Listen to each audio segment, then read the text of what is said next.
We learned a very interesting law this week. If a thief steals an item and is caught, he pays back double the value of the item to the owner.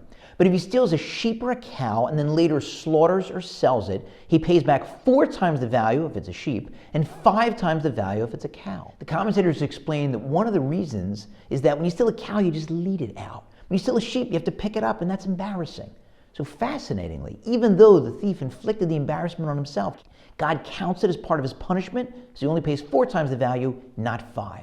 One commentator asks, why is he embarrassed? No one saw it happen. He's a thief. He stole the sheep under cover of darkness. He's not walking down Main Street in broad daylight with the sheep on his shoulders. And he answers, he's embarrassed himself. He's disgraced himself. He's degraded himself, walking around with the sheep on his shoulders. And so God uses the punishment. And that shows us that our self-image really makes a difference. It's the classic tool in the arsenal of the evil inclination to try to convince us that we're losers. You're a loser. It doesn't make a difference if you do a mitzvah. God doesn't care about you. When in reality, it's exactly the opposite. You think God up in heaven says to the angels, guys, I'm heading out to shoot pool with the cool guys. If any geeks call, just keep them on hold or take a message. In God's eyes, there is no such thing as a geek.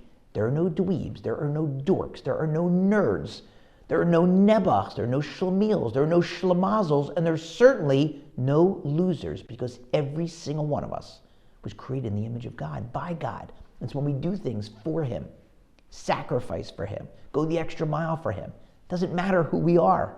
It's noticed and it counts and it makes a difference.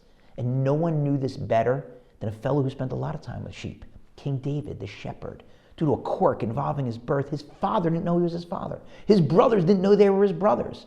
His father was raising his brothers to be future leaders, while he was out, not living in the main house, as the shepherd, working on himself to become, eventually, the greatest warrior, poet, and king ever. And as he later says, in his own words, Gam ki elech begetz amavis, though I walk in the valley of the shadow of death, lo ira ra, I will fear no evil. You can start up with me, attack me physically, verbally, call me anything.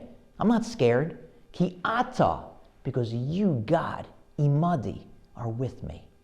King David understood, and we have to constantly remind ourselves, each of us individually, there are no losers in heaven.